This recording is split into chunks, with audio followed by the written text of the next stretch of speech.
গল্পটি হলো এমন একটি প্রাণঘাতী এক্সপেরিমেন্টকে কেন্দ্র করে, যে এক্সপেরিমেন্টে একজন সাধারণ মানুষকে মনস্টার বা রাক্ষসে পরিণত করা হয়।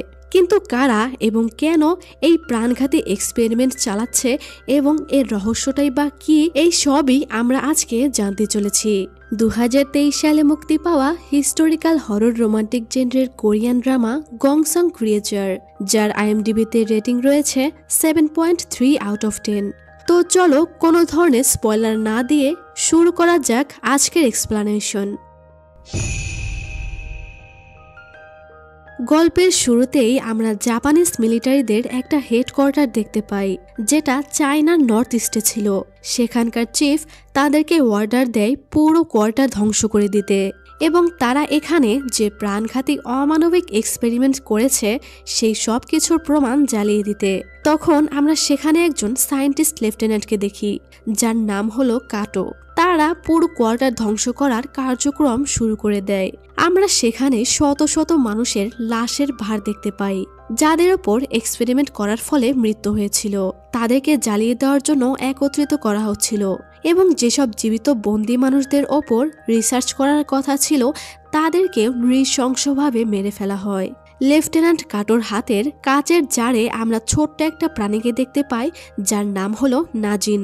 তারা সবগুলো বিল্ডিং জ্বালিয়ে দেয় এবং কোয়ার্টার ধ্বংস করে কোরিয়ার গংসং অর্থাৎ বর্তমানের সিওলের একটি কোয়ার্টারে চলে যায়। তৎকালীন সময়ে সিওল শহরের নাম ছিল গংসং। সময়টা ছিল 1945 সালের মার্চ মাস, যে সময়টায় জাপানের সাথে আমেরিকার যুদ্ধ চলছিল, যেটাকে দ্বিতীয় বিশ্বযুদ্ধ বলা হয়। আর এখানে উল্লেখ্য, দ্বিতীয় বিশ্বযুদ্ধ 1939 থেকে 1945 সাল প্রায় 6 বছর চলমান ছিল, যার মাধ্যমে আমরা বুঝতে পারি এই ড্রামাটির সময়কাল ছিল দ্বিতীয় বিশ্বযুদ্ধের শেষের দিকে, এবং ওই সময়টায় কোরিয়াতে ঔপনিবেশিক শাসন চালাতো জাপান, অর্থাৎ তখনও কোরিয়া স্বাধীন ছিল না। গংসং ক্রিয়েচারের অর্থ হলো সিওল বা গিয়ংসং শহরের প্রাণী বা দানব। যাই হোক, তো আমরা গল্পের অন্যতম দুজন প্রধান ক্যারেক্টারকে দেখতে পাই। এই ব্যক্তির নাম হলো মিস্টার উন, আর মেয়েটির নাম হলো চেওক। সম্পর্কে তারা বাবা মেয়ে। যেহেতু জাপান কোরিয়াতে ঔপনিবেশিক শাসন চালাতো, তাদের জোরটাও তাই অনেক বেশি ছিল। কোরিয়ার সমস্ত সরকারি কর্মকর্তা ছিল জাপানিজ। তারা সাধারণ কোরিয়ানদের জাপানের হয়ে আমেরিকার সাথে যুদ্ধ করার জন্য জোর করে যুদ্ধে পাঠাতো, আর কোরিয়ানদের তাদের নিজেদের দেশেই ভয় আর আতঙ্ক নিয়ে বাঁচতে হতো, অনেকটা 71-এর আগের বাংলাদেশ আর পাকিস্তানের মতো। যাই হোক, এরপর আমরা গল্পের মেল লিড ক্যারেক্টারকে দেখি, যার নাম হলো তেসাং। জাপানিজ পুলিশ কমিশনার ইশিওকা সাংকে ধরে নিয়ে এসেছিল, কারণ ইশিওকার মনে হয়েছে যে তার ওয়াইফের সাথে সাংয়ের সম্পর্ক আছে, এবং তারা দুজনে মিলে তার প্রেমিকাকে গায়েব করে দিয়েছে। অর্থাৎ পুলিশ কমিশনার ইশিওকার প্রেমিকা মিয়ংজাকে কোথাও খুঁজে পাওয়া যাচ্ছিল না। তার ধারণা সাং তার ওয়াইফের সাথে মিলে তার প্রেমিকাকে কোথাও লুকিয়ে রেখেছে। সে সাং এর ওপর অনেক নির্যাতন করলেও সাং বলে সে এইসব ব্যাপারে কিছুই জানে না। আর এখানে উল্লেখ্য, সাং একজন কোরিয়ান ছিল। তখন আমরা সাং এর ব্যাক হিস্ট্রি দেখি।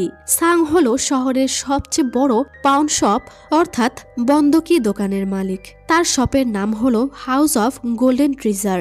নাম, যশ, খ্যাতি কোনো কিছুরই অভাব ছিল না তার। বিলাসবহুল জীবন নিয়ে সবকিছু ভালোই চলছিল, কিন্তু হঠাৎই কমিশনার ইশিওকা তাকে ধরে নিয়ে আসে। 3 দিন আগে সাং তার ওয়াইফ মাইদার সাথে কেন দেখা করেছিল জানতে চাইলে সাং বলে সে তাকে একটি পেইন্টেড গ্লাস দিতে গিয়েছিল। সে এসব ব্যাপারে সত্যি কিছু জানে না। ইশিওকা তাকে মারতে শুরু করলে সাং বলে, লেডি মাইদা যদি জানতে পারে আপনি তাকে সন্দেহ করছেন, তাহলে এটা আপনার জন্য ভালো হবে না। এরপর ইশিওকা তাকে মিয়ংজার ছবি দিয়ে তাকেই মিয়ংজাকে খুঁজতে বলে। যেহেতু সাং একজন ধনী ব্যক্তি ছিল এবং শহরের অনেক উপর পর্যন্ত তার চেনা জানা ছিল, তাই ইশিওকা তাকেই মিয়ংজাকে খুঁজতে বলে। অর্থাৎ সাং এর যশ খ্যাতি এখন তার জন্য কাল হয়ে দাঁড়িয়েছে। ইশিওকা তাকে বলে যদি সে মিয়ংজাকে খুঁজে না পায় তাহলে সে তার থেকে তার সমস্ত প্রপার্টিজ আর হাউস অফ গোল্ডেন ট্রিজার কেড়ে নিবে। আর কোনো উপায় না দেখে সাং তার কথায় রাজি হয়ে যায়। বাড়ি এসে তার কর্মচারী মিসেস দাওয়ালকে সে বলে সে তার সমস্ত প্রপার্টিজ বিক্রি করে দিতে চায়। মিসেস দাওয়াল জানতে চায় তার কি হয়েছে, সে হঠাৎ সব বিক্রি কেন করে দিবে। সাং বলে হয়তো খুব শীঘ্রই আমি আমার সবকিছু হারাতে চলেছি। এরপর আমরা চেওক আর তার বাবা মিস্টার উনকে দেখি। নিখোঁজ হওয়া এবং হারিয়ে যাওয়া মানুষদের খুঁজে বের করাই হলো তাদের কাজ। 10 বছর আগে যখন চেউকের মা মিস চেসিন গায়েব হয়ে গিয়েছিল তখন থেকেই তারা চেসিনকে খুঁজছে, আর এভাবেই তারা চেসিনকে খুঁজতে খুঁজতে এইটাকেই প্রফেশন বানিয়ে নিয়েছে। অর্থাৎ তারা এক ধরনের আনঅফিসিয়াল গোয়েন্দা। তারা সাচিমোতো নামের একজন জাপানিজ পেইন্টারকে খুঁজছিল। চেওক একটি পুরানো শপে এসে একটি মোটরসাইকেল কিনে নেয়। দোকানদার মনে করে সে মোটরসাইকেলটা বিক্রি করে জিতে গিয়েছে, কারণ সেটা অনেক আগেই নষ্ট হয়ে গিয়েছে। কিন্তু চেওককে সেটা ঠিক করে চালিয়ে নিয়ে যেতে দেখে লোকটি অবাক হয়ে যায়। এদিকে সাং দেখে কমিশনারের লোকেরা তার ওপর নজর রাখছে যে সে মিয়ংজাকে খোঁজার কাজ করছে কিনা। এই কারণে সে তার কর্মচারী পেয়ংকে মিয়ংজাকে খোঁজার কাজে লাগিয়ে দেয়, আর মিসেস দাওয়ালকে বলে ধীরে ধীরে তাদের সমস্ত প্রপার্টিজ বিক্রি করে দিতে। ইশিওকা সবসময় মিয়ংজার কথা ভাবত, কারণ মিয়ংজা প্রেগনেন্ট ছিল। বেচারা মিয়ংজাকে অনেক ভালোবাসত। এদিকে আমরা দেখি মিয়ংজাকে আরো অনেক মানুষের সাথে একটি সেলের মধ্যে বন্দি করে রাখা হয়েছে। সেখানে তারা দুজন মহিলাকে এক্সপেরিমেন্টের জন্য সিলেক্ট করে, অর্থাৎ লেফটেন্যান্ট কাটো সেই এক্সপেরিমেন্টটি এখনো চালু রেখেছে, আর গংসংয়ে এসে আবারও সেটা শুরু করেছে। মিয়ংজা সেখানে একজন মহিলাকে দেখে যার গলায় এক ধরনের ফ্লাওয়ার লকেট ছিল, আর এই মহিলাটিই হলো চেসিন অর্থাৎ চেওকের মা। তারা তাকেও নিয়ে যায় আর একটি সেলের মধ্যে বন্দি করে দেয়। সেখানে মিষ্টি জাতীয় খাবার দেখে প্রচন্ড ক্ষুধায় তারা দুজনেই খাবারগুলো খায়, আর সেখানে থাকা পানিটাও তারা খেয়ে নেয়। আর এই পানির মধ্যেই ছিল নাজিন, যেটাকে খালি চোখে দেখা যায় না। আর নাজিন তাদের শরীরে প্রবেশের পর একজন মহিলা মাথার প্রচন্ড ব্যথায় চিৎকার করতে থাকে এবং এক পর্যায়ে সে মারা যায়। এদিকে চেওকের মায়ের শরীরে নাজিন সেট হয়ে যায়, আর তার শরীরে আমরা নাজিনকে দেখতে পাই। পুলিশ কমিশনার ইশিওকা মোরি নামের একজন অফিসারকে সাং এর উপর নজর রাখতে বলে। সাং বুঝতে পেরে তার সাথে বন্ধুত্ব করার চেষ্টা করে। তখন আমরা দেখি চেওকো সাং এর ওপর নজর রাখছিল, কারণ তারাও জানতে পেরেছিল যে সাং এর এই শহরের অনেক উপর পর্যন্ত চেনা জানা আছে এবং সাং তাদেরকে সেই পেইন্টারকে খুঁজে দিতে পারবে। সাং একটি রেস্টুরেন্টে আসে। মরি তাকে ফলো করছিল বলে সে রেস্টুরেন্টের পেছনের দরজা দিয়ে পালিয়ে চলে আসে, কিন্তু চেওক তাকে ফলো করতে থাকে।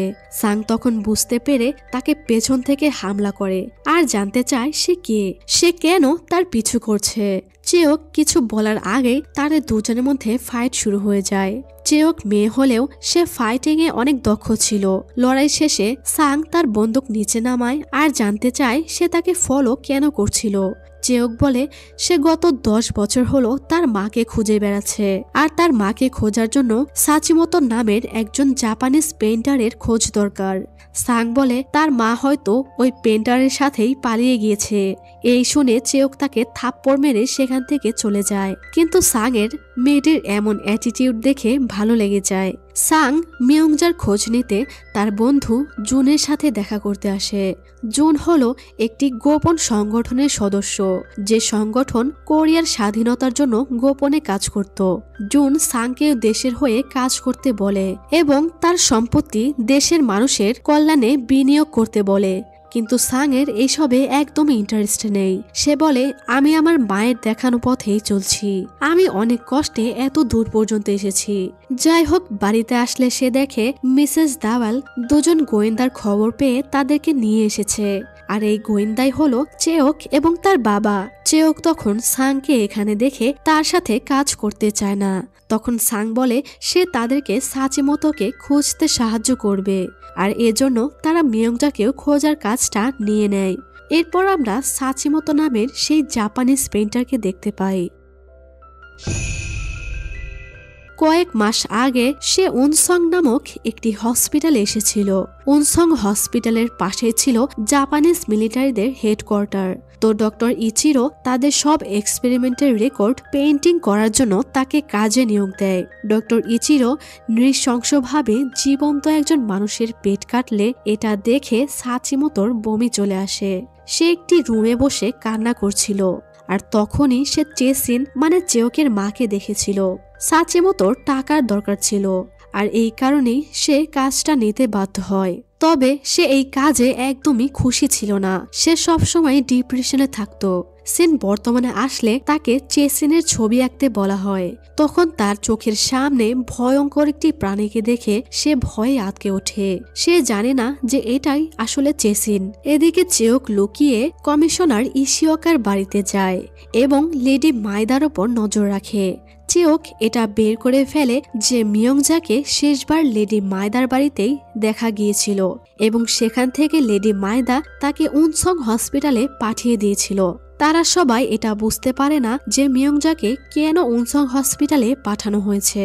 তখন সাংয়ের অ্যাসিস্ট্যান্ট পেয়ং বলে এটা কোনোভাবেই সম্ভব নয়। উনসং হসপিটালে শুধুমাত্র জাপানিজ মিলিটারি আর জাপানের সরকারি কর্মকর্তারাই যেতে পারে। সেখানে কোনো সাধারণ কোরিয়ানদের প্রবেশ নিষেধ। ওখানকার সিকিউরিটিও অনেক টাইট।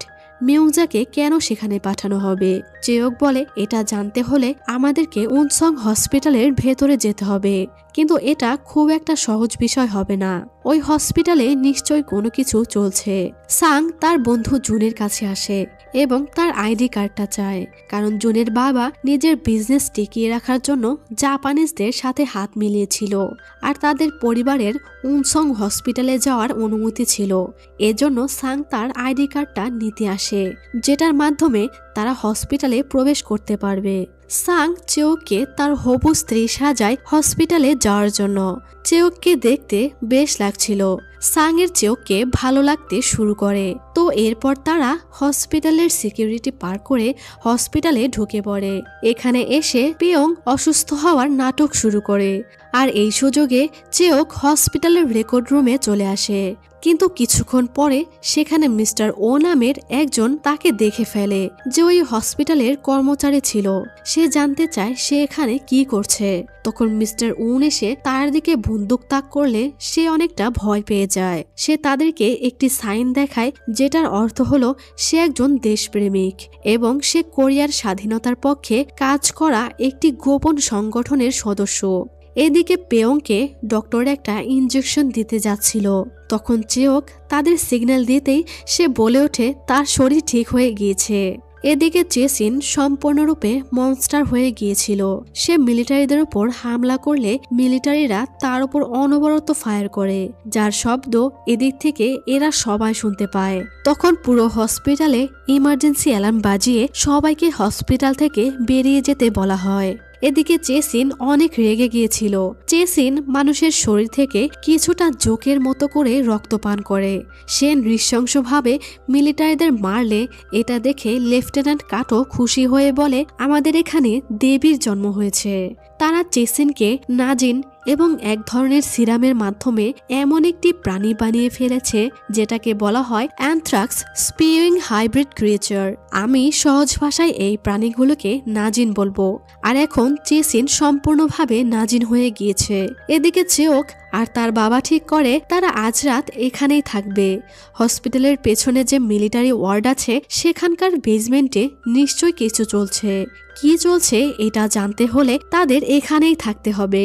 মিস্টার ও তাদের সাহায্য করে আর তাদের বলে 1 বছর আগে জ্বর হওয়ার কারণে তার ভাই এই হসপিটালে এসেছিল, কিন্তু তার ভাই আর কখনো এই হসপিটাল থেকে বের হতে পারেনি। তখন থেকেই সে এখানে কাজ করে এবং তার ভাইকে খোঁজে। তারা সাংদের চলে যেতে বলে, কিন্তু সাংয়ের চেওকের জন্য অনেক চিন্তা হচ্ছিল। সে তাদেরকে এখানে রেখে যেতে চাইছিল না, কিন্তু চেওক বলে তারা থাকলে ঝামেলা আরো বেশি বাড়বে। তারা দুজন চলে আসার সময় তাদেরকে একজন লোক দেখে ফেলে। তখন রিসেপশনের মেয়েটি এসে তাদের বলে, ডক্টর তাকাহাশি আজ আসবে না, আপনারা তাড়াতাড়ি হসপিটাল থেকে বেরিয়ে যান। এই বলে সে তাদেরকে বাঁচিয়ে নেয় আর তাড়াতাড়ি হসপিটাল থেকে চলে যেতে বলে। তখন ইমার্জেন্সি অ্যালার্ম বাজলে সবাই বাইরে চলে যেতে থাকে। এদিকে নাজিন অনেক রেগে গিয়েছিল, তাই তাকে নাইট্রোজেন দিয়ে বেহুশ করে অন্য একটি বেসমেন্টে নিয়ে যাওয়া হচ্ছিল। কিন্তু যেখান দিয়ে নাজিনকে নিয়ে যাওয়া হচ্ছিল সেখান দিয়ে তুষারের মতো কিছু উড়তে থাকে, যেটা দেখে সেলের মধ্যে থাকা সবাই অনেক খুশি হয়ে যায়। সবাই তুষারের মতো জিনিসটাকে হাত দিয়ে স্পর্শ করে। মিয়ংজা অনেক ভয়ে সেগুলো স্পর্শ করে না, কারণ বেসমেন্টে তুষার কোথা থেকে আসবে। একটু পরে দেখা যায় তাদের সবার শরীর জ্বলে পুড়ে ভয়ঙ্করভাবে তাদের মৃত্যু হয়ে যায়। আসলে এই তুষারের মতো জিনিসটা নাজিনের শরীর থেকে বের হচ্ছিল, যেটাকে আনথ্রাক্স বলা হয়। অর্থাৎ যখন নাজিনের জ্ঞান থাকবে না তখনও সে নিজেকে প্রোটেক্ট করার জন্য শরীর থেকে আনথ্রাক্স রিলিজ করবে। আর এরপর সমস্ত মৃত লাশগুলোকে সেল থেকে বের করা হয়। এদিকে চেয়করা হসপিটালের ছাদে আসে। তারা দূরে একটি ভাঙা ওয়াচ টাওয়ার দেখতে পায়। মিস্টার ও তাদেরকে জানায় ওয়াচ টাওয়ারটা ভাঙা, সেখানে কোনো সৈন্য যাওয়া আসা করে না। তখন চেয়ক প্রফেশনালি খুব সহজেই ওয়াচ টাওয়ারের ওপরে চলে যায়। তখন সব মৃত লাশদেরকে ট্রাকে তোলা হচ্ছিল, যেটা দেখে চেয়ক একদম শকড হয়ে যায়। তার পরদিনই খবরে ছাপানো হয় যে উনসং হসপিটাল বন্ধ করে দেওয়া হবে, কারণ সেখানে একটি মরণব্যাধি রোগ ছড়িয়ে গিয়েছে। সাং তার সবকিছু বাদ দিয়ে শুধু চেয়ককে নিয়েই ভাবতে থাকে। মিসেস দাওয়াল বলে সাং হয়তো তাকে ভালোবেসে ফেলেছে, কিন্তু সাং এটা মানতে চায় না, কারণ শহরের বড় বড় ঘরের মেয়েরাও তার জন্য পাগল। সে কেন সাধারণ একটি মেয়েকে ভালোবাসবে? সাংয়ের কাছে হসপিটাল বন্ধ হওয়ার খবর আসলে সে আরো চিন্তিত হয়ে যায়, কারণ চেয়করা এখনো হসপিটাল থেকে বের হয়নি। সে কোথাও যাচ্ছিল, কিন্তু তখনই সেখানে হসপিটালের সেই রিসেপশনিস্ট চলে আসে আর তাকে চেয়কের দেওয়া একটি চিরকুট দেয়, যেখানে লেখা ছিল তারা হয়তো মিয়ংজাকে পেয়ে গিয়েছে। মেয়েটি কান্না করে বলে কাল রাতে হসপিটালে না জানি কত মানুষ মারা গিয়েছে। সাং জানতে চায় চেয়ক কেন তাকে দিয়েই বার্তা পাঠালো। তখন মেয়েটি সেই সাইন দেখালে সাং বুঝতে পারে এই মেয়েটিও সেই সংগঠনের সদস্য এবং সেও একজন কোরিয়ান। তখন সাং সিদ্ধান্ত নেয় সে হসপিটালের ভেতরে যাবে। এদিকে মিলিটারি ওয়ার্ডে কাটো একজন আহত মিলিটারি থেকে জানতে চায় তার এক্সপেরিমেন্ট সফল হয়েছে কিনা আর নাজিনকে সামনাসামনি দেখতে কেমন। নাজিনকে বেসমেন্টে নিয়ে যাওয়ার সময় হঠাৎ সে মিলিটারিদের উপর হামলা করেছিল আর তখনই সে একবার নাজিনকে দেখেছিল। আধমরা অবস্থায় সে মিলিটারি কাটোকে বলে তাকে শেষ করে দিন, আপনি একজন রাক্ষসের জন্ম দিয়েছেন, সবাইকে মেরে ফেলার আগে তাকে শেষ করে দিন। দেখা যায় যে কাটো এটা শুনে অনেক খুশি হয়। আর এখানে তোমাদের একটা বিষয় ক্লিয়ার করে দিই যে কেন তারা এই ধরনের এক্সপেরিমেন্ট করে এই রকম প্রাণী বানাচ্ছে। আগেও বলেছি যে সময়টা ছিল 1945 সাল, যখন দ্বিতীয় বিশ্বযুদ্ধ চলছিল। তখন জাপানের সাথে আমেরিকার যুদ্ধ চলছিল।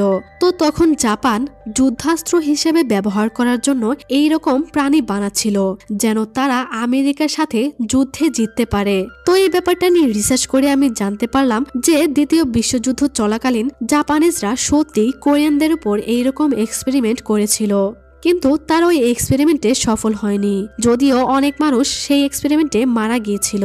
আর এটা যেহেতু একটি ফিকশনাল ড্রামা, এজন্য এখানে পরীক্ষাটি সফল দেখানো হয়েছে।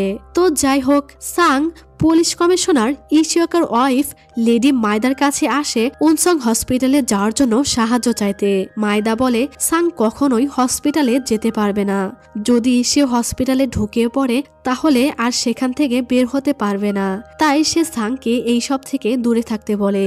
সাং এসে পেয়ংকে বলে উনসং হসপিটালের ব্লু প্রিন্ট কালেক্ট করতে। আজ রাতেই সে হসপিটালে যাবে। এদিকে চেয়ক একটি রুমে লুকিয়েছিল এবং সেখানে আমরা ইয়ং নামের একজন মিলিটারিকেও দেখতে পাই। তার বাবা লুকিয়ে বাইরে থেকে এসে ইয়ংকে দেখে গুলি চালাতে যায়, কিন্তু ছেলেটি বলে সে একজন কোরিয়ান। সে বলে সে মেডিকেল স্টুডেন্ট ছিল, একবার শরীরে আঘাত পাওয়ার জন্য তাকে এই হসপিটালে পাঠানো হয়েছিল, আর তারপর থেকেই তাকে দিয়ে জোর জবরদস্তি এখানে কাজ করানো হচ্ছে। শুধু তাই নয়, একজন কোরিয়ান হওয়ার কারণে তার উপর প্রচন্ড নির্যাতন করত তারা। গতরাতে লাশ দেখে সে বমি করে দিলে একজন জাপানি মিলিটারি তাকে প্রচন্ড মারধর করে এবং তাকে দিয়ে নোংরা খাওয়ায়। কষ্টে সে আত্মহত্যা করতে যাচ্ছিল, কিন্তু তখন চেওক এসে তাকে বাঁচায় আর বলে যদি মরতেই চাও তাহলে দেশের জন্য কিছু করে মরো। ইয়ং বলে সে মিয়ংজাকে মিলিটারি ওয়ার্ডের একটি বেসমেন্টে দেখেছিল। সে তাদের পুরো মিলিটারি ওয়ার্ডের নকশা বলে দিয়ে চলে যায়। এদিকে সাং বারের একটি মহিলা যার নাম হলো মিস না, সে তাকে সাচিমোতোর খোঁজ দেয় আর তাকে রাতে একটি রেস্টুরেন্টে দেখা করতে বলে যেখানে সাচিমোতো আসবে। সাচিমোতোর রুমে আমরা অনেক মনস্টারের স্কেচ দেখতে পাই। সাচিমোতো তার কাজ নিয়ে একদমই সন্তুষ্ট নয়, সে সব সময় ডিপ্রেশনে থাকতো। এখানে সে ফেসে গিয়েছিল। এদিকে রাতে সাং মিস নার জন্য অপেক্ষা করছিল। মিস নার পেছনে যাওয়ার সময় এক ব্যক্তির সাথে তার ধাক্কা লেগে যায়, যার সাথে সাং এর একবার ঝামেলা হয়েছিল। সে একজন জাপানিজ ছিল, আর এইবার সাংকে একা পেয়ে তারা সাংকে মারতে থাকে। সাং বলতে থাকে তার হাতে সময় নেই। এই বলে সে তাদের সাথে ফাইট শুরু করে, কিন্তু তাদের কাছে তলোয়ার থাকায় সে তাদের সাথে পেরে ওঠে না। এদিকে মিস না তার জন্য অপেক্ষা করছিল।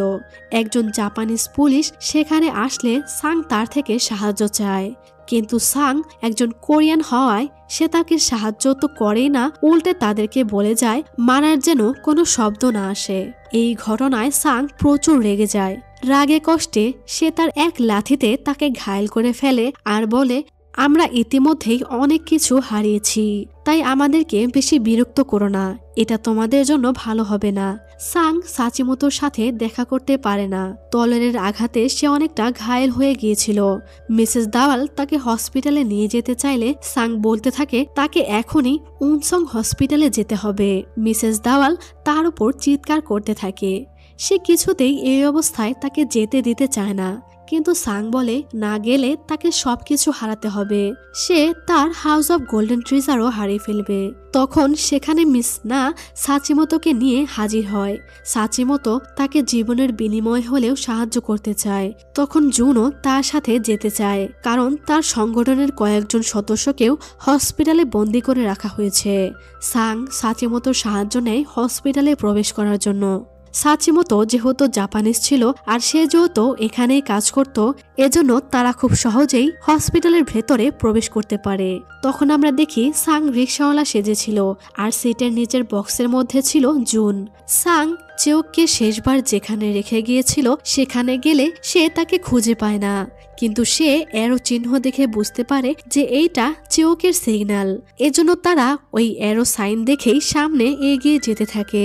এদিকে চেওক মিয়ংজাকে খুঁজতে খুঁজতে একটি ল্যাবে চলে আসে, আর এখানে একটি রুমে কাচের জারের মধ্যে মানুষের মাথা আর মানুষের শরীরের বিভিন্ন অর্গান দেখে সে একদম হতবাক হয়ে যায়। তখনই পেছন থেকে কেউ তাকে টেনে ধরলে সে আচমকা অনেকটা ভয় পেয়ে যায়। সে দেখে একটি সেলের মধ্যে অনেকগুলো বাচ্চাকে বন্দি করে রাখা হয়েছে। বাচ্চাগুলো তার কাছে বাঁচার জন্য আকুতি মিনতি করলে চেওকের তাদের উপর মায়া হয়। বাচ্চাগুলো বলে তাদেরকে প্রতিদিন ইনজেকশন দেওয়া হয়। চেওক তখন তাদের সবাইকে সেল থেকে বের করে একটি জায়গায় লুকিয়ে রাখে। কিছুক্ষণ পর সেখানে একজন ডক্টর আসলে ডক্টরটি বুঝতে পারে যে বাচ্চাগুলো ওপরে লুকিয়ে আছে। সে সবাইকে বলতে যাওয়ার আগেই চেওক তাকে মেরে ফেলে।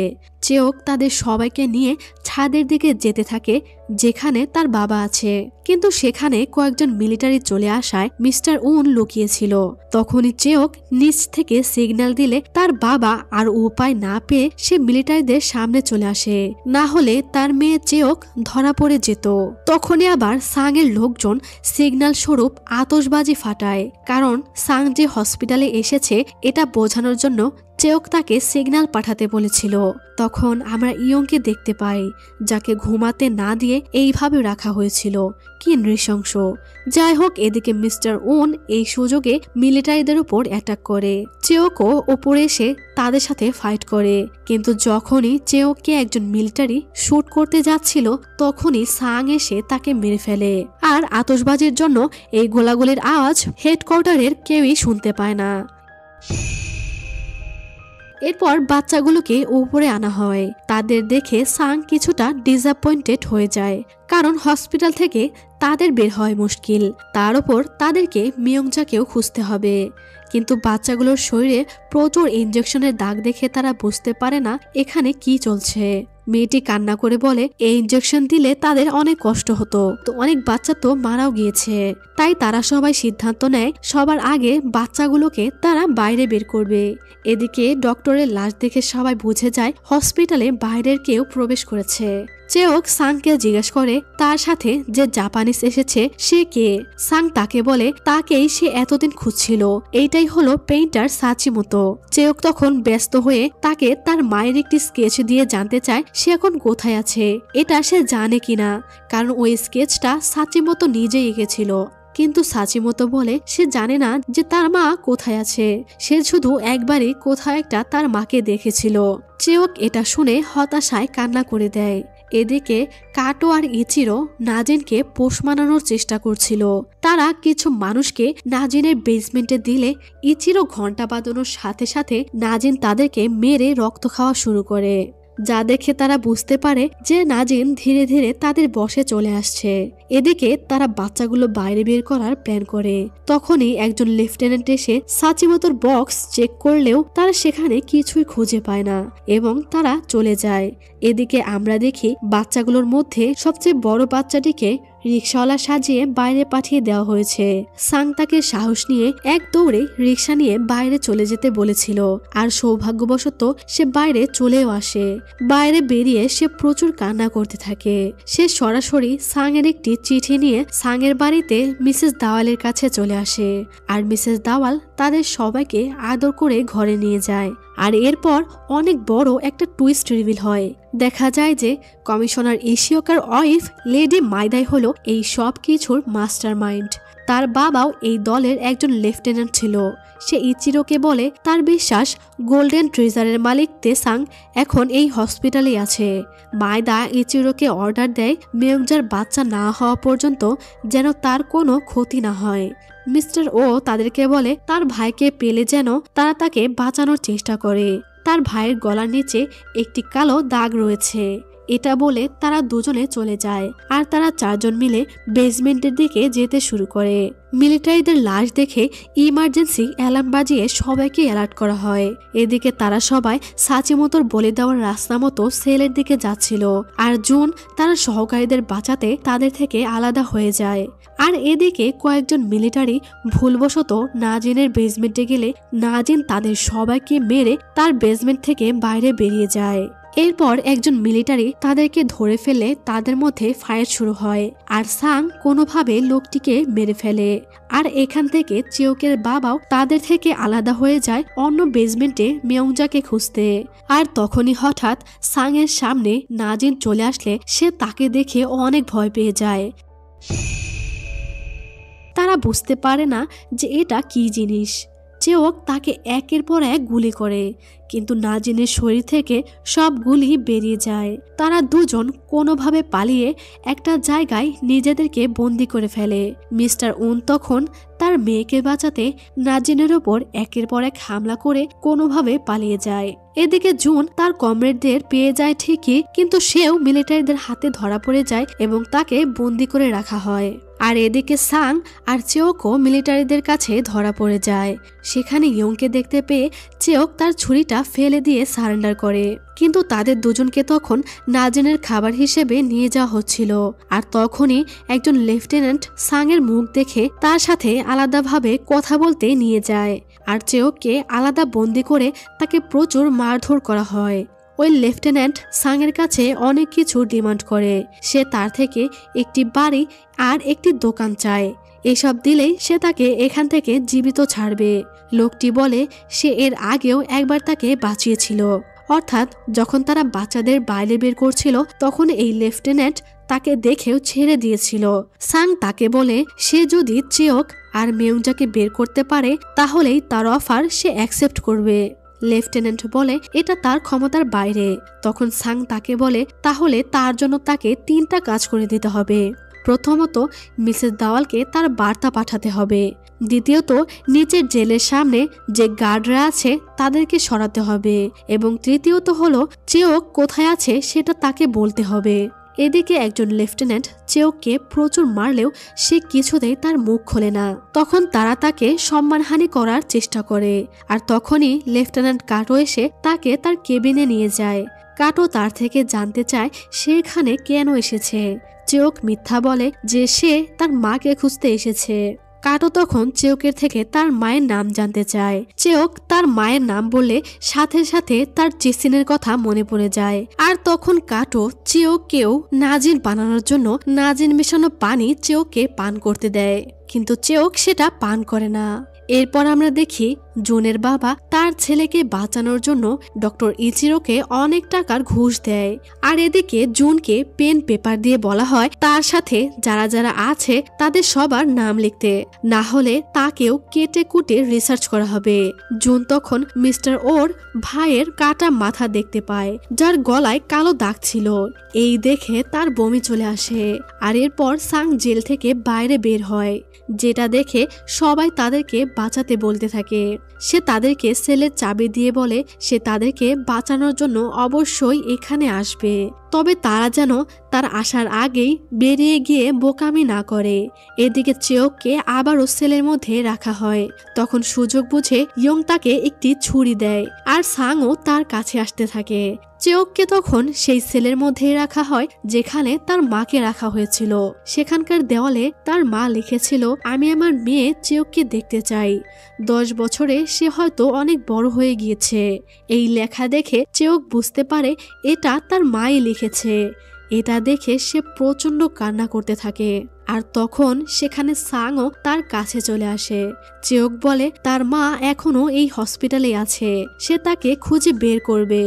সাংকে সে আলাদা হয়ে যেতে বললে সাং তার জন্য চিন্তিত হয়ে বলে এরকম একটা জায়গায় সে তাকে কিছুতেই একা ছাড়তে পারবে না। আর সেই রাক্ষস সামনে আসলে তখন সে কি করবে? চেওক তার এই সব কথা শুনে তাকে জড়িয়ে ধরে। সাং তখন তাকে তার জন্য জীবিত ফিরতে বলে। আর এরপর তারা দুজনে আলাদা হয়ে যায়। এদিকে জুন না চাইতেও সে সবার নাম লিখতে শুরু করে। সে অসহায় ছিল, তাকে প্রচুর নির্যাতন করা হয়েছিল। এদিকে সাং ওই সেলের সামনে এসে দেখে সেখানে কেউ নেই। সামনে গিয়ে সে তাদেরকে খুঁজে পায় যাদেরকে মিলিটারি ধরে ফেলেছে। সাং ওই মিলিটারিদেরকে মেরে সবাইকে নিয়ে যাচ্ছিল। তখন সেখানে আবারও নাজিন চলে আসে, যাকে তখনও বন্দি করা সম্ভব হয়নি। সাং তখন নাজিনের সাথে ফাইট করতে শুরু করে। তখন সে সেখানে একটা নাইট্রোজেনের বোতল দেখতে পায় এবং তার মনে হয় যে এটা সে অনেক জায়গায় দেখেছে, হয়তো এটার মাধ্যমেই নাজিনকে অজ্ঞান করা যাবে। সে সেটার মুখ ভেঙে ফেলে আর নাজিনও তখন বেহুশ হয়ে যায়। এদিকে চেওক কাটোর থেকে জানতে চায় তার মা কোথায় আছে। কাটো তাকে নাজিন দেখিয়ে বলে এটা মানুষের মস্তিষ্কে পৌঁছানোর সাথে সাথেই কাজ করে এবং তাকে নৃশংস বানিয়ে দেয়। সে বলে সে ওই প্রাণী বানানোর জন্য নাজিনের সাথে মানুষদেরকে এক ধরনের সিরাম দেয়, যার ফলে তারা দানবাকৃতি হয়ে যায়। কাটো তখন বলে সেই দানবী হলো তোমার মা। চেওক এই সব শুনে বিশ্বাস করতে চায় না। সে বলে একজন মানুষ কি করে রাক্ষস হতে পারে। এই বলে সে কাটোকে মারতে শুরু করে। এদিকে মিসেস দাওয়াল জুনের বাবার কাছে গিয়ে বলে পুলিশ কমিশনার ইশিওকার কাছে গিয়ে সাহায্য চাইতে। জুনের বাবা তার কাছে তার ছেলেকে বের করতে সাহায্য চাইলে ইশিওকা তাকে সাহায্য করতে চায় না। তখন সে বলে মেয়ংজাও উনসং হসপিটালে বন্দি আছে। আর এটা শুনে ইশিওকা অবাক হয়ে যায় আর তাকে সাহায্য করতে রাজি হয়। সাংই মিসেস দাওয়ালকে এটা করতে বলেছিল। সাং সেই মানুষগুলোকে মিস্টার উনের সাথে একটি খালি মিলিটারি ওয়ার্ডে পাঠিয়ে দেয় আর চেওককে খুঁজতে থাকে।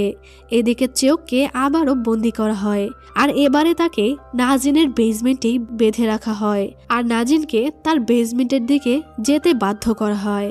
কাটো চেয়ককে বলে, যাকে 10 বছর ধরে খুঁজছ তাকে একটু পরে দেখতে পাবে। সেখানে নাজিন চলে আসলে যখনই সে চেয়কের উপর হামলা করবে তখনই চেয়ক হঠাৎ বলে ওঠে, থেমে যাও মা। আর এটা শুনে অদ্ভুতভাবে জেসিন থেমে যায়। চেয়ক তার মায়ের গলায় সেই লকেটটা দেখতে পায়, যেটা সে নিজেই তাকে দিয়েছিল। চেয়ক তার মায়ের এই অবস্থা দেখে প্রচুর কান্না করতে থাকে। তখন আমরা দেখতে পাই জেসিন নাজিন হয়ে গেলেও তার মেয়ের কথা তার মনে আছে। তখন তারা চেয়ককে মারার জন্য ফায়ার করলে জেসিন তার মেয়েকে প্রোটেক্ট করে। সে তাকে দূরে ছুঁড়ে মারে এবং মিলিটারিদের সাথে সে ফাইট করে। আর সাং তাকে খুঁজে পেয়ে বেসমেন্টে চলে আসে এবং লুকিয়ে তাকে সেখান থেকে নিয়ে বেরিয়ে যায়। কাটো তখন বলে, মায়ের ভালোবাসার কাছে আমাদের নাজিন দুর্বল হয়ে গিয়েছে। সে সবাইকে বলে দেয় চেয়ককে মেরে ফেলতে। চেয়ক সাংকে বলে ওইটা তার মা। চেয়ক কিছুতেই তার মাকে রেখে যেতে চাইছিল না। সে প্রচন্ড কান্না করলে সান তাকে শান্ত করার চেষ্টা করে। এদিকে কমিশনার ইশিওকা পুলিশ ফোর্স নিয়ে হসপিটালের ভেতর যেতে চাইলে ইচিরো বলে এই হসপিটাল মিলিটারিদের আন্ডারে, এখানে পুলিশদের প্রবেশ করার পারমিশন নেই। ইশিওকা তার কানে কানে বলে সে শুধু এখানে ফর্মালিটির জন্য এসেছে, সে তাদের কোনো ক্ষতি করবে না। এরপর তারা সবাই হসপিটালে ঢুকে যায়। তখন আমরা দেখি পুলিশের একটি গাড়ির ড্রাইভার সেজে পিয়ং এখানে এসেছে। চেয়ক বারবার তার মায়ের কাছে যেতে চাইছিল। তখন সাং তাকে বলে তার মা তাকে পৃথিবীতে শুধুমাত্র নিজেকে নিয়ে ভাবতে বলেছিল। সাং বলে আমি এতদিন সেভাবেই জীবন কাটিয়েছি। আমার মা সব সময় চাইতেন আমি যেন জীবিত থাকি। ছোটবেলায় যখন জাপানিজ মিলিটারিরা মাকে ধরে নিয়ে যায় তখনও মা আমাকে লুকিয়ে রেখেছিলেন। সে বলে মাকে ছাড়া আমার জীবনটা অনেক কষ্টে কেটেছিল, কিন্তু তারপরও আমি আমার মায়ের কথা মতোই জীবন কাটাচ্ছি, কারণ মা আমার জন্য তার নিজের জীবন উৎসর্গ করেছিল। এইসব শুনে চেয়ক বুঝতে পারে তার মাও এটাই চায় যে চেয়ক বেঁচে থাকুক। এদিকে জুনকেও ছেড়ে দেওয়া হয়। আর এদিকে তখন পেয়ং তাদের গাড়িটা সেই খালি মিলিটারি ওয়ার্ড ঘেঁষে স্ট্যান্ড করায় আর সেখানে থাকা গার্ডকে নিয়ে সে ড্রিঙ্কস করতে চলে যায়। এই সব কিছু হলো সাংয়ের প্ল্যান। এরপর সাং, চেয়ক আর ইয়ংও সেখানে চলে আসে আর ওই লেফটেন্যান্টও মেয়ংজাকে নিয়ে সেখানে চলে আসে। অর্থাৎ সবাই এখন একজোট হয়ে গেছে। সাং সবাইকে বলে তাদের হাতে মাত্র 10 মিনিট সময় আছে আর এর মধ্যেই তাদেরকে ট্রাকের মধ্যে চড়তে হবে। আর এরপর তারা একটি রশি বানিয়ে একে একে সবাই নিচে নামতে থাকে। সবাই নেমে যাওয়ার পর চেয়ক, সাং আর ইয়ং ওপরে থাকে। আর তখনই সেখানে একজন মিলিটারি আসলে ইয়ং তাকে ফায়ার করে দেয়, যার শব্দে সবাই এই দিকে আসতে থাকে। সাং চেয়ককে তাড়াতাড়ি নেমে যেতে বলেও সে যায় না এবং তারা একটি প্রোটেক্ট ফিল্ড বানিয়ে তারা মিলিটারিদের সাথে লড়াই করতে থাকে। আর এখানে ইয়ং এর গুলি লাগলে সে মারা যেতে থাকে। চেয়ক তার জন্য প্রচুর কান্না করতে থাকে, কারণ সে তাকে কথা দিয়েছিল যে তাকে এখান থেকে মুক্ত করে নিয়ে যাবে। সাং তাকে শান্ত করে বলে তারা বাইরে গিয়ে জাপানিজদের সাথে নতুন করে লড়াই শুরু করবে। এরপর চেয়কও নিচে নেমে যায়, কিন্তু সাং আর নিচে নামে না। সে রশিটা ফেলে দেয়, কারণ ট্রাক না ছাড়া পর্যন্ত তাকে মিলিটারিদের সাথে লড়াই করে তাদেরকে ব্যস্ত রাখতে হবে। চেয়ক উপরে যেতে চাইলেও তার কাছে কোনো উপায় থাকে না, কারণ সবার জীবন এখন তাদের হাতে। পেয়ংও তখন গাড়ি ছাড়তে বাধ্য হয় আর সাং তাদের সবাইকে বাঁচাতে নিজের জীবন বাজি রেখে মিলিটারিদের সাথে লড়াই করে।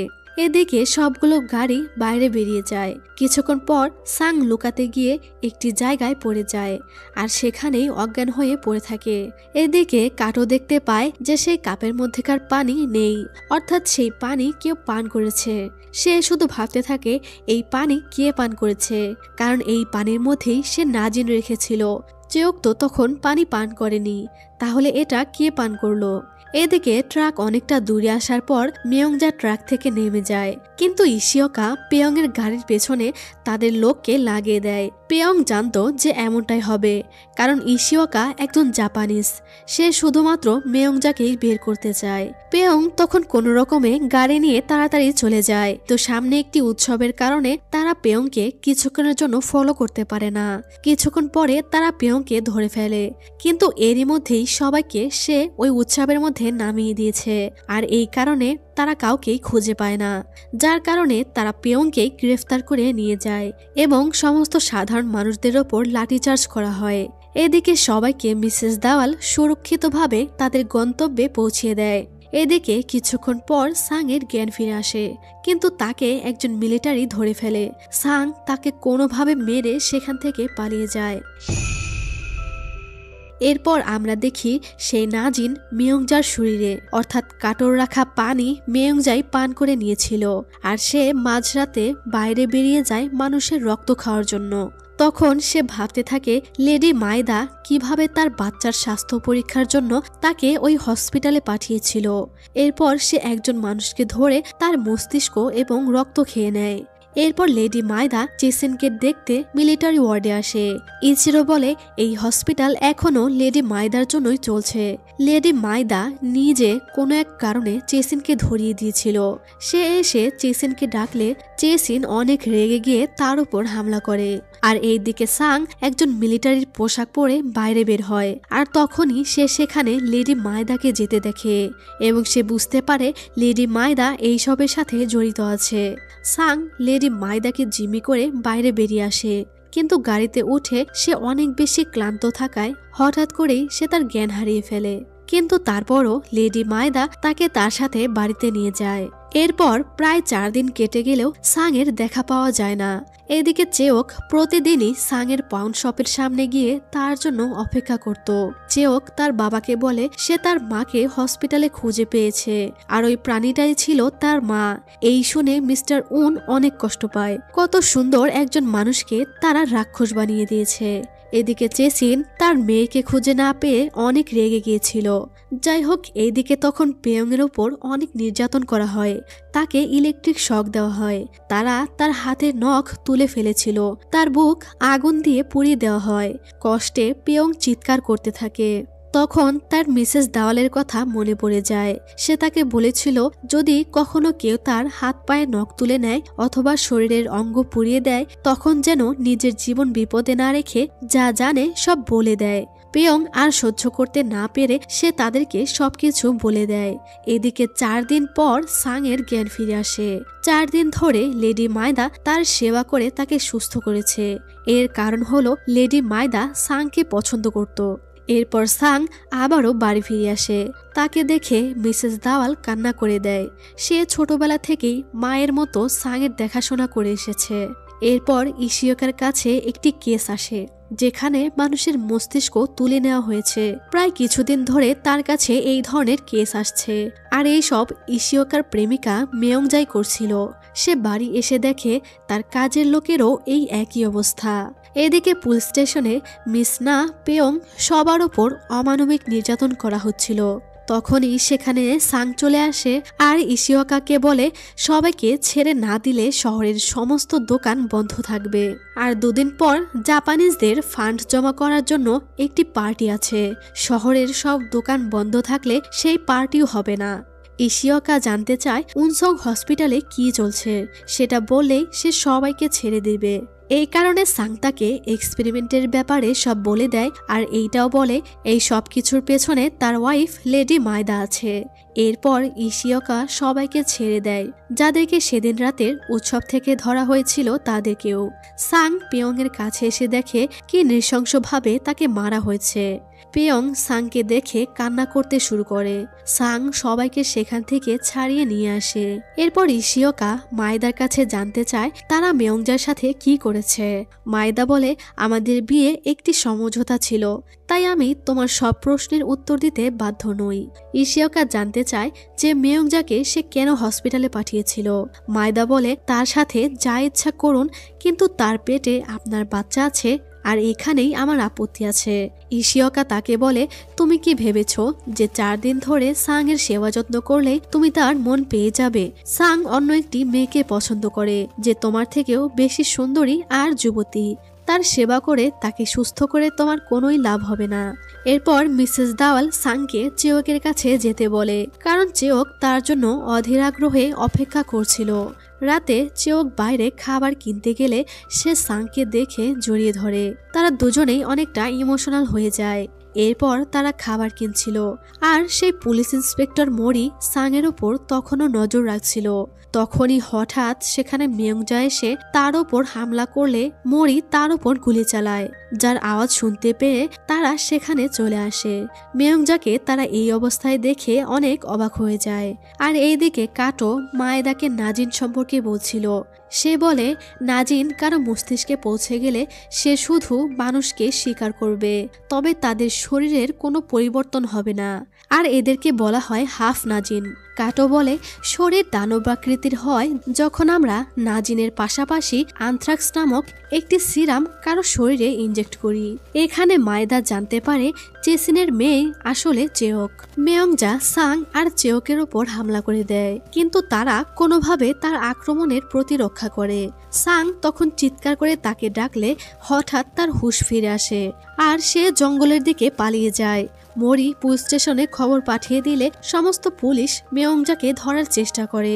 সাং আর চেওক তখন মেয়ংজাকে বাঁচানোর জন্য তাকে ধরার চেষ্টা করে, কিন্তু মেয়ংজা পুলিশদের কাছে ধরা পড়ে যায়। আর ইশিওকার তখন তাকে বাঁচানোর আর কোনো উপায় থাকে না, আর তাকে আবারও উনসং হসপিটালে পাঠিয়ে দিতে চায়। এটা শুনে মেয়ংজা রেগে ইশিওকার ওপরেই হামলা করে দেয়, আর এতে ইশিওকার অবস্থা খারাপ হয়ে যায়। তখন সব পুলিশরা মেয়ংজাকে বন্দি করে তাকে আবারও উনসং হসপিটালে পাঠিয়ে দেয়। এরপর চেওক বাড়ি ফিরে দেখে তার বাবা বাড়িতে নেই। সে তার জন্য একটি চিরকুট রেখে গিয়েছে, যেখানে সে লিখেছে সে হসপিটালে তার স্ত্রীর কাছে চলে যাচ্ছে। তখন সাং চেওককে তার সাথে বাড়িতে নিয়ে আসে। চেওক কি করবে কিছুই বুঝতে পারে না। সাং তাকে তার স্টোরে নিয়ে আসে আর একটি ব্রেসলেট গিফট করে। সাং তাকে কথা দেয় যে সে সবকিছু ঠিক করে দিবে, আর এরপর সে তাকে কিস করে। সাং জুনের সাথে দেখা করতে গেলে আমরা দেখি চেওকের হাতে একটি বন্দুক, যেটা সে কিছুক্ষণ আগে সাংয়ের স্টোর থেকে চুরি করে নিয়েছে। অর্থাৎ সে তার বাবাকে বাঁচাতে আবারও উনসং হসপিটালে যাবে। এদিকে মিস্টার উনকে হসপিটালের ভেতর কাটোর কাছে আনা হয়। মিস্টার উন তাকে বলে সে তার স্ত্রীকে দেখতে এখানে এসেছে। সে তখন চেসিনকে দেখে কান্না করতে থাকে। তারা মিস্টার উনকে একটি সেলের মধ্যে আটকে রাখে। আর এরপর আমরা দেখতে পাই ইশিওকা মারা গিয়েছে, কিন্তু তার ট্রিটমেন্ট করা হলে তাকে বাঁচানো যেত। লেডি মায়েদা ইচিরোকে বলেছিল তার কোনো চিকিৎসা না করতে, যার কারণে সে মারা যায়। চেওক ডক্টর ইচিরোর কাছে যেতে থাকে এবং মনে মনে বলে আমি সবচেয়ে বেশি ভয় পাই স্বপ্ন দেখতে, কারণ আমি জানি না ওই স্বপ্নের কারণে জীবনের কোন মোড়ে আমি দুর্বল হয়ে যাব।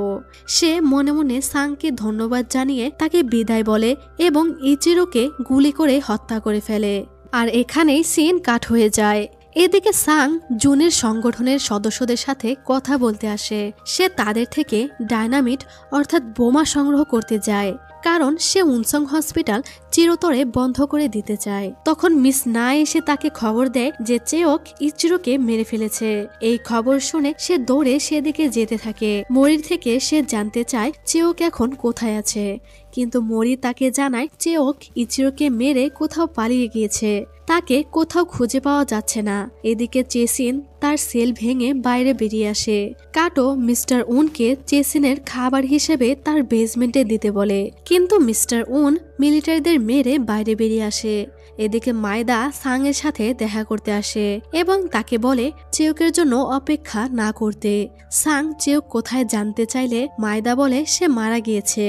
মায়েদা সাংকে আবারও আগের মতো হয়ে যেতে বলে, কারণ সে আগের সাংকে ভালোবাসে।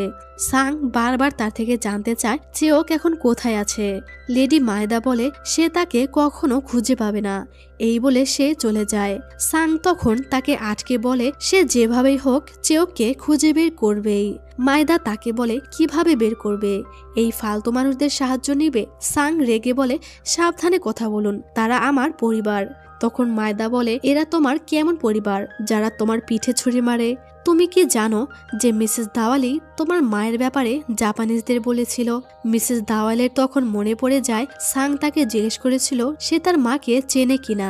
মিসেস দাওয়াল সারা জীবন সাংয়ের থেকে এটা লুকিয়ে রেখেছিল যে সে তার মাকে চিনত। মায়েদা বলে তোমার এই লোক যাকে কয়েক ঘাত দেওয়াতেই সে তোমাদের ব্যাপারে সবকিছু পুলিশকে বলে দিয়েছিল, আর তোমার বন্ধু জুন সে একদিন জেলে থেকেই সবার নাম লিখে দিয়েছিল। মায়দা বলে, এত সবকিছু হওয়ার পরেও তুমি আমার বিপক্ষে গিয়ে তাদের সাথে থাকবে? সাং বলে, যদি দুনিয়া নিষ্ঠুর না হতো তাহলে তারা কখনো আমাকে ধোকা দিত না। যদি তাদের হাত পায়ের নখ তুলে ফেলা না হতো, যদি তাদের শরীর জ্বালিয়ে না দেওয়া হতো, তাহলে তারা কখনো আমাকে ধোকা দিত না। তারা শুধু নিজেদেরকে বাঁচানোর চেষ্টা করেছে, আর তাই আমি তাদেরকে ধোঁকাবাজ মনে করি না। তারা এখনো আমার পরিবার। এইসব শুনে মিস দাওয়াল আর পেয়ং অনেকটা ইমোশনাল হয়ে যায়। মায়দা তার এইসব কথা শুনে রেগে তখন চলে যায়। মিসেস দাওয়াল সাংকে জিজ্ঞেস করে, তুমি কবে থেকে জানো যে আমি তোমার মায়ের নাম জাপানিজদের বলে দিয়েছিলাম? সাং বলে, মা চলে যাওয়ার পর থেকেই আমি এটা জানতাম। আমার মনে হয়েছিল আপনার এতে কোনো দোষ নেই, আর এই জন্যই আমি এখনো আপনার সাথেই আছি। মিসেস দাওয়াল এটা শুনে কান্না করে ফেলে। সাং তখন চেওকের কথা ভেবে কান্না করতে থাকে। এদিকে আমরা দেখি লেডি মায়দা চেওককে বেঁধে রেখেছে, আর এরপর তাকে উনসং হসপিটালে নিয়ে আসা হয়। আর সাংয়ের কাছেও এই খবরটি চলে আসে যে চেওককে উনসং হসপিটালে নিয়ে যাওয়া হয়েছে। সাং মিসেস দাওয়ালকে তার সব বিক্রি করে দিতে বলে সে বোমা নিয়ে উনসং হসপিটালের উদ্দেশ্যে বের হয়ে যায়। এদিকে কাটো বলে, দেখা যাক তোমার মা তোমার আর তোমার বাবার মধ্যে কাকে আগে খেয়ে তার ক্ষুধা মিটায়। কাটো বলে, সে বিজ্ঞানে সফলতা অর্জন করেছে, সে মহান। এই শুনে চেওক বলে, নিজেকে যতই মহান মনে করিস না কেন, তোরা হলেই সেই সব কুকুর যারা অকারণেই মানুষকে কামড়ে দেয়। কাটো এইটা শুনে তাকে একটি থাপ্পড় মারে, আর তখনই চেসিন ফিল্টার শেলটা ভেঙে উপরে চলে আসে। কাটো তখন চেওককে জিম্মি করে সেখান থেকে পালিয়ে যায়। আর এদিকে সাংও সুযোগ বুঝে হসপিটালে ঢুকে পড়ে। সে বোম লাগানোর সময় হঠাৎ তার মিস্টার উনের সাথে দেখা হয়ে যায়। সাং তাকে জানায় যে চেওক এখানেই আছে। সাং তাকে আর চেওককে এখান থেকে বের হওয়ার প্ল্যান বলে দেয়, কিন্তু মিস্টার উন তাকে বলে চেওককে নিয়ে এখান থেকে বেরিয়ে যেতে, কারণ তাদের পুরো জীবনটা পড়ে আছে, আর সে তার শেষ সময়টায় তার স্ত্রীর সাথেই থাকতে চায়। এদিকে চেসিন চেওকের জন্য পাগল হয়ে গিয়েছিল। চেওককে ধরে নিয়ে যাওয়ার সময় সাং সবাইকে মেরে তাকে বাঁচিয়ে নেয়। পরিস্থিতি ভয়াবহ দেখে কাটো, নাজিন আর সিরাম নিয়ে সেখান থেকে পালিয়ে যেতে শুরু করে, কিন্তু তখনই সে একটি সেলের মধ্যে মিয়ংজাকে দেখতে পায়, যার প্রসব বেদনা উঠেছে, আর মিয়ংজা তার থেকে সাহায্যের জন্য মিনতি করছিল। এদিকে মিস্টার উন চেসিনকে একটি গান গেয়ে ডাকতে থাকে, যে গানটা সে আগে তাকে প্রায় শোনাতো।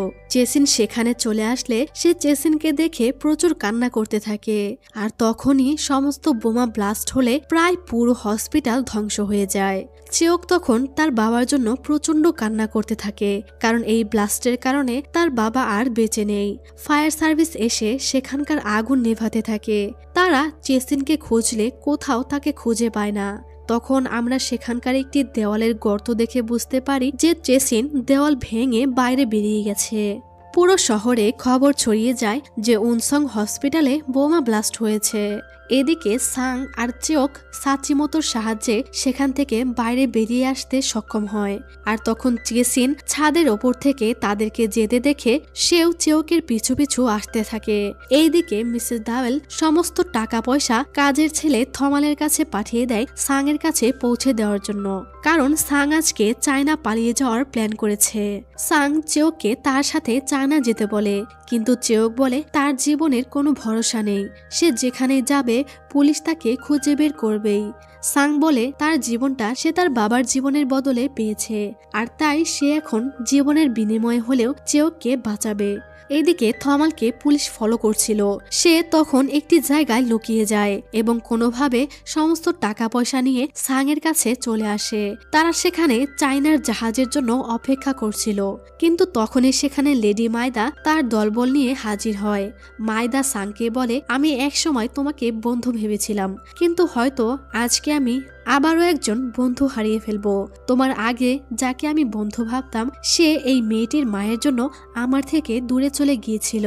আর এখানেই আমরা জানতে পারি যে লেডি মায়দা এক সময় চেওকের বাবাকে পছন্দ করত, আর এখন চেওকের ভালোবাসাকে নিয়ে সে টানাটানি করছে, আর এই কারণেই সে চেসিনকে ধরিয়ে দিয়েছিল।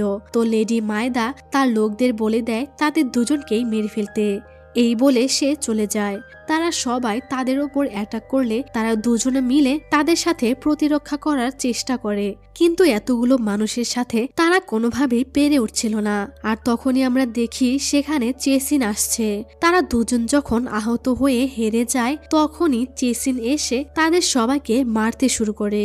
তাদের সাথে লড়াই করার একটা পর্যায়ে চেসিনের একটা হাত কেটে পড়ে যায়। এই সুযোগে সাং চেওককে নিয়ে সেখান থেকে পালিয়ে যেতে শুরু করে, কিন্তু চেওক অনেকটা ঘায়েল হয়ে গিয়েছিল। চেসিনকে তাদের দিকে আসতে দেখে সাং তাকে তোলার চেষ্টা করে, আর তখনই চেসিন সাংকে আঘাত করলে চেওক সাংকে সরিয়ে নিজে তার মায়ের আঘাতে আহত হয়ে যায়। চেসিন এতে একদম শান্ত হয়ে যায়, কারণ সে ভুলবশত তার নিজের মেয়েকেই আঘাত করে ফেলেছে। চেওক অনেক কষ্টে তাকে থেমে যেতে বলে আর বলে, এই ব্যক্তিকে আমি অনেক ভালোবাসি মা, তুমি প্লিজ এইসব বন্ধ করো। চেসিন তার সুরগুলো চেওকের শরীর থেকে বের করলে সে পড়ে যায়। সাং তার জন্য প্রচুর কান্না করতে থাকে। সাং তাকে কথা দিয়েছিল যে সে সবকিছু ঠিক করে দিবে। সে এখন বুঝতে পারছে কেন তখন চেওক তার এই কথা শুনে কান্না করেছিল। সাং তাকে জড়িয়ে ধরে প্রচন্ড কান্না করতে থাকে, আর চেসিনও চিৎকার করে তার কষ্টের বহিঃপ্রকাশ করছিল। আর এখানেই সিন কাট হয়ে যায়। এক কালো অন্ধকার রাত গড়িয়ে সকাল হয়। একজন মিলিটারি লেফটেন্যান্ট কাটোকে জীবিত খুঁজে পায়। তখন আমরা দেখি মিয়ংজা একটি ছেলে সন্তান প্রসব করে মৃত্যুবরণ করেছে, আর লেফটেন্যান্ট কাটো ফুটফুটে একটা বাচ্চাকে কোলে নিয়ে বসে আছে। বাচ্চাটার শরীরেও আমরা তখন সেই নাজিনকে দেখতে পাই, যেটা সে তার মায়ের থেকে পেয়েছে, এবং তার একটি চোখ কিছুটা হলুদ বর্ণের ছিল। লেফটেন্যান্ট কাটো তার শরীরে নাজিন দেখে খুশি হয়ে যায়। যাই হোক, এরপর প্রায় কিছুদিন কেটে যায়। কমিশনার ইশিওকার ফিউনারেল ছিল। তখন জুন লেডি মায়দাকে সাংয়ের একটি চিরকুট দেয়, যেখানে লেখা ছিল, আমি ফিরে এসেছি। লেডি মায়দা কিছু একটা বুঝতে পেরে তাড়াতাড়ি সেখান থেকে চলে যাচ্ছিল, কিন্তু তখনই সেখানে বিশাল একটা ধামাকা হয়। এরপর আমরা সাং আর জুনকে একসাথে ড্রিঙ্কস করতে দেখি। সাং আবারও আগের মতো তার জীবনযাপন করতে শুরু করে, কিন্তু এখন আর কেউ তাকে স্বার্থপর বলে না, সবাই তাকে সম্মান করে। সে তার পরিবারকে ঘরে যেতে বলে, কিন্তু সে চেওকের জন্য এখনো অপেক্ষা করছিল। সে জানতো না চেওক কোথায় আছে। একটি মোটরসাইকেলের আওয়াজ শুনে সে দৌড়ে বাইরে চলে আসে। সে জানে না যে চেওক এখন কোথায় আছে, এবং সেদিন রাতে কি হয়েছিল সেটাও আমাদের দেখানো হয় না, যেটা দ্বিতীয় সিজনে দেখানো হবে। আর এখানে একটা কথা বলে দেই, এটার দ্বিতীয় সিজনের এক্সপ্লেনেশন ভিডিও খুব শীঘ্রই চলে আসবে। তো সিজন 2 পাওয়ার জন্য আমাদের চ্যানেলটিকে অবশ্যই সাবস্ক্রাইব করে রাখতে হবে। যাই হোক, তো দীর্ঘ 6 বছর দ্বিতীয় বিশ্বযুদ্ধ চলমান থাকার পর 1945 সালের সেপ্টেম্বর মাসে শেষ হয়ে যায়, এবং জাপান আমেরিকার কাছে হার মেনে নেয়, আর কোরিয়াও স্বাধীনতা অর্জন করে। এদিকে আমরা দেখি কাটো লেডি মায়দার কাছে এসেছে, অর্থাৎ লেডি মায়দা এখনো জীবিত আছে, তবে তার চেহারা পুড়ে গিয়েছিল। কাটো তাকে বলে তারা কোরিয়া ছেড়ে জাপানে চলে যাচ্ছে, আর তখন আমরা দেখতে পাই কাটো তার সামনে এক কাপ পানি রাখে আর বলে, আপনি আবারও ভেবে দেখতে পারেন। এই বলে সে চলে যায়, যেটার অর্থ হতে পারে লেডি মায়দাও নাজিন গ্রহণ করবে, যেটা হয়তো আমাদের দ্বিতীয় সিজনে ক্লিয়ার করা হবে। এবং এই সিজনের শেষ একটি দৃশ্যে দেখতে পাই চেওক পানির মধ্যে ছিল এবং চেসিন তাকে প্রোটেক্ট করছিল। চেওক তখন ধীরে ধীরে মারা যাচ্ছিল, আর তখন আমরা দেখতে পাই চেসিনের নাজিন চেওকের মুখের মধ্যে ঢুকে যায়, আর অদ্ভুতভাবে তখন চেওক তার চোখ খুলে ফেলে। আর এই রকম অসাধারণ কয়েকটা টুইস্টের সাথে এই ড্রামার প্রথম সিজনটি শেষ হয়ে যায়। দ্বিতীয় সিজনের প্রতি আকর্ষণ ধরে রাখার জন্য পরিচালক শেষে অসাধারণ কয়েকটি টুইস্ট রেখে গেছে, যেমন কি মেয়ংজার বাচ্চাটা কি ইন ফিউচার নাজিন হবে, আর লেডি মায়দা বা চেওকও কি নাজিন হয়ে যাবে, আর এই এক্সপেরিমেন্টও কি চিরতরে বন্ধ হয়ে গেল। এই সব কিছুই জানতে হলে আমাদেরকে সিজন 2 অবশ্যই দেখতে হবে। তো প্লিজ ভিডিওটি ভালো লাগলে লাইক কমেন্ট করে দিও, আর ফ্রেন্ডদেরকে ভিডিওটি শেয়ার করে দিও, এবং এমনই ইন্টারেস্টিং কোরিয়ান ড্রামার এক্সপ্লেনেশন ভিডিও পেতে আমাদের চ্যানেলটিকে অবশ্যই সাবস্ক্রাইব করতে হবে। তো আজকের মতো আমি এখানেই বিদায় নিচ্ছি। ভালো থেকো, সুস্থ থেকো, আল্লাহ হাফেজ।